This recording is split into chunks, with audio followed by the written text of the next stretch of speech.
नाज़रीन, शदादकोट जा हज़ारे आबादकार हारी सरापा एहतजाजन उन्हनि जो एहतजाज हलंदड़ आहे। जॾहिं त DC कंबर शदादकोट नोटिस कढियो त कटौती जेका आहे गैर कानूनी आहे, गैर आइनी आहे, गैर शरई आहे, पोइ बि जेको आहे त कटौती जारी आहे। जंहिंजे करे अॼु असां अनाज मंडी में टाइम न्यूज़ जी टीम मौजूदु आहे ऐं हिते आबादकार अॻुवान बि पता आहिनि। अचो त वधीक उन्हनि सां ॻाल्हि ॿोल कयूं, उन्हनि जो छा चवणु आहे। असिस्टेंट कमिश्नर AC शदादकोट पारां तव्हां हीउ ॾिसी सघो था, मुंहिंजे पोयों साम्हूं पंप पेनाफ्लेक्स लॻायो वियो आहे त हिते कटौती जेको कंदो उन ख़िलाफ़ु, उन वापारी ख़िलाफ़ु, उन सेलर मालिक ख़िलाफ़ु कानूनी कार्रवाई कई वेंदी।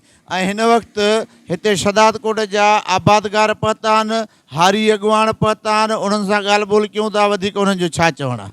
साईं, हीअ जेका कटौती हले थी, वापारियुनि असांजे हिन कंबर शदादकोट खे फाटा ऐं वाना सम्झो आहे। हू सम्झनि था त असांजे कानून असांजे मथां इम्प्लीमेंट कंदो ई कोन। असां सभिनीनि खां ॾाढा आहियूं, कोर्ट खां ॾाढा आहियूं, ज़िले इंतिज़ामिया खां ॾाढा आहियूं, शरीयत खां ॾाढा आहियूं। गुज़िरियल कई ॾींहंनि खां वठी असां सरापा एहतजाज आहियूं। ज़िले कंबर शदादकोट हज़ारे हारी आबादगार डिप्टी कमिश्नर कंबर शदादकोट जे ऑफिस आॾो धरणो हणी वेही रहिया त हीअ कटौती गैर कानूनी आहे, गैर शरई आहे, असां कंहिं बि सूरत में न ॾींदासीं। छो त असां पंहिंजे बच्चनि जो ई पेट नथा पाले सघूं। हिकु त सारियुनि जो अघु कोन्हे, ॿियो हे तव्हां वेतर हीअ नाजाइज़ कटौतियूं ख़र्चा असांजे मथां लॻाए वेठा, असां कंहिं बि सूरत में न ॾींदासीं। पर अफ़सोस आहे, मूंखे ॻाल्हि सम्झ में नथी अचे त वापारी हज़रात एॾी वॾी ॾाढ, एॾो वॾो जबर, एॾो वॾो ज़ुल्म अलाए कंहिंजे चए ते कयूं वेठा आहिनि। इहा त हिकिड़ो तमामु वॾो सुवालु थियो आहे जो स्टेट खे उहो मञण जे लाइ तयारु न आहिनि। असां अपील कयूं था, आला इदारनि खां अपील कयूं था त ही माफ़िया खे हाणे फिलफोर रोकियो वञे। असां हारी ऐं आबादगारनि जेको मुआशी इस्तिसाल थिए थो, या असांजे हारी आबादगारनि जे बच्चनि जो मुआशी कतलाम थिए थो, उनखे रोकण में तव्हां पंहिंजो किरदारु अदा कयो। ऐं ॾिसो, हाणे गुज़ारिश आहे कि हे माना को अहिड़ी माफ़िया आहे जेको न कानून खे था मञनि, न आइन खे था मञनि, न शरीयत खे था मञनि। जॾहिं हिकिड़ो डिप्टी कमिश्नर जो हुकुमनामो अची वियो आहे कि हे कटौती गैर कानूनी, गैर आइनी, गैर शरई, गैर इख़लाक़ी बि आहे, उन जे बावजूदि असांजे हारी आबादगारनि सां इहो जेको मुआशी क़त्लेआम कयो थो वञे। ॾिसो, सारियुनि जा रेट तमामु घटि आहिनि, उहो वीचारा उन्हनि खे बचंदो कुझु बि न। उन खां पोइ वरी हे जो नाजाइज़ कटौती थिए त मतिलबु असांजा हारी आबादगार पिननि खाइनि न। माना हे चाहिनि था त असांजो हारी आबादगार तबाह थिए, मुआशी तरह सां तबाह थिए। लेकिन असां ईअं थियणु न ॾींदासीं। असांजी जदोजहद इहा हले थी। तव्हां टाइम न्यूज़ वारनि जा असां शुक्रियो अदा था कयूं कि तव्हां असांजो मौक़िफ़ आला ऐवाननि ताईं पुॼायो था। मां गुज़ारिश कंदुमि CM सिंध खे स्पेशली कि कानून जी रिट क़ाइमु करायो, हिननि खे फिलफोर इन वापारियुनि जे ख़िलाफ़ु कानूनी कार्रवाई कयो ताकि असांजो हारी आबादगार ख़ुशहाल थिए, उन्हनि जो बच्चनि जो रोज़गार जेको आहे, इहो ई सारियुनि ते रोज़गार आहे, उहो सुठो थिए। महिरबानी साईं। सभ खां पहिरियां त मां तव्हांखे इहो वाज़े करे ॿुधायां त हीउ जेको आख़िरी स्टेज हुयो, जेको तालका लेवल ते जेका इंतिज़ामिया आहे, उते बि उतां जो बि हिकिड़ो पेनाफ्लेक्स लॻी चुको आहे। हाणे असिस्टेंट कमिश्नर चए थो त हीअ जेका गैर कानूनी कटौती आहे उहा जेका आहे सो उहो बि तस्लीम करे थो पियो। डिप्टी कमिश्नर साहिब जा अहकामात अची विया आहिनि, SP साहिब जा अहकामात अची चुका आहिनि, मुहतसिब आला जी लिखत आहे, उन खां शरीयत जी लिखत आहे, ऐं उन खां अलावा कोर्ट्स जा जेके रिमार्क्स आहिनि। हाणे सम्झ में ॻाल्हि नथी अचे त पूरी इंतिज़ामिया, पूरो जेको सिस्टम आहे उहो चवे थो त हीअ कट जेका आहे उहो गैर कानूनी आहे, चोरी आहे ऐं हिकिड़े क़िस्म जो धाड़ो आहे, पोइ बि इहे मञण जे लाइ तयारु कोन्हनि।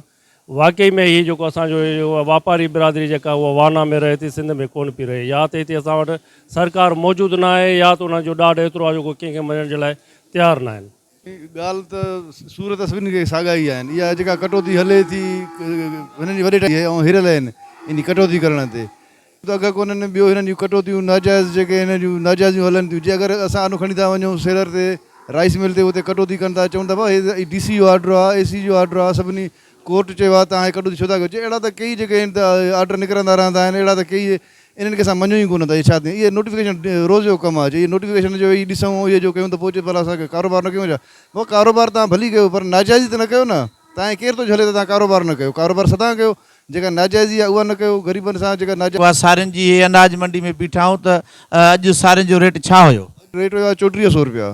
ऐं बासमती ऐं हालांकि तव्हां ॾिसो न त जेके हिन वक़्तु बि पंजाब में या जेको आहे चांवरनि जो जेको रेट आहे उन हिसाब सां हाणे बि जेको आहे 4500 रुपयो रेट थो हले त रेट बि हिकु त घटि था ॾियनि ॿियो नाजाइज़ कटौती था कनि वरी अगरि चऊं था भाई गवर्नमेंट जो त जे गवर्नमेंट छा थींदी आहे गवर्नमेंट बि त असां आहियूं न ठाहिण वारा माना पाण खे गवर्नमेंट खां बि ॾाढो था सम्झनि पोइ या त एॾी ताक़त रखनि था या गवर्नमेंट वारनि में न आहे एतिरो अफ़ाल जो हिननि खे कुझु करे सघनि चई सघनि हिननि जी माफ़िया शायदि तेज़ आहे उन्हनि खां गवर्नमेंट खां बि जो गवर्नमेंट जे हिन खे ऑर्डर खे या उन जे कानून खे बि नथा मञनि तस्लीम नथा कनि कटौती कनि था कटौती खां सवाइ जेको आहे त हिते रेट सफ़ा घटि आहे सारियुनि जो इन हवाले सां तव्हां छा चवंदव? बिस्मिल्लाहिर्रहमानिर्रहीम असांखे त निहायती अफ़सोस सां चवण इहो खपे थो त हेॾे सारे बैनर जे हूंदे कंदे ऐं DC साहब जे हुकुम खे बि हिननि ईअं सम्झो न मञण जो करे छॾियो आहे उन खां अलावा हिकु त रेट्स नथा ॾिना वञनि रेट खां अलावा जेको आहे सो तव्हां पाण ॾिसो था त कटौती इहा कहिड़ो मर्ज़ आहे असांखे त हिननि जो लफ़्ज़ ई सम्झ में नथो अचे कटौती आहे छा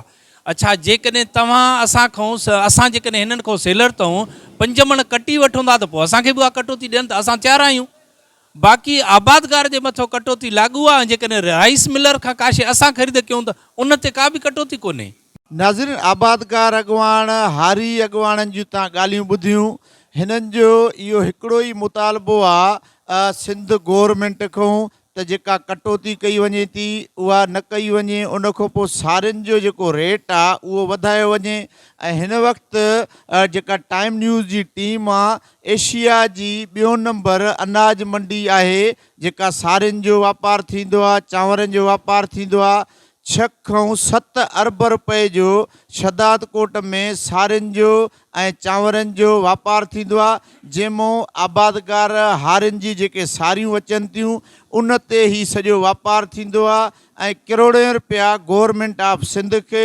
गवर्नमेंट ऑफ पाकिस्तान खे ई आबादगार हारी टैक्स भरींदा आहिनि पर वापारी पोइ बि हिननि जी जेको 100 मण जो ट्रैक्टर अचे थो उन मां 3 मण कटौती कनि था उन खां सवाइ लाही जी मज़ूरी वठनि था ॿी चौकीदारी वठनि था हिननि जो इहो हिकिड़ो ई मुतालबो आहे त फौरी तौर ते जेका कट ख़तमु कई वञे सारियुनि जा अघ वधाया वञे त जेके वापारी आहिनि इहो वाक ख़तमु करे हलिया विया ऐं जॾहिं हिननि उन्हनि खे चयो त बाबा तव्हां जेको आहे कट न कयो ऐं नाजाइज़ी न कयो जॾहिं कोर्ट में मामला हलनि था DC जो हुकुम आहे ऐं असिस्टेंट कमिश्नर हिते पेनाफ्लेक्स आयो आहे पर जेके वापारी अॻुवाण आहिनि उहे हिननि जी का ॻाल्हि ॿुधण जे लाइ तयारु न आहिनि हीअ तव्हां ॾिसी सघो था त हीअ अनाज हिते पियो आहे हिकु हले थो हिन जेका मंडी आहे ही हिते वापारु ऐं उन खां सवाइ हिन में बलोचिस्तान जा माण्हू बि अन्न आणनि था सिंध कंबर ज़िलो सॼो अन्न आणे थो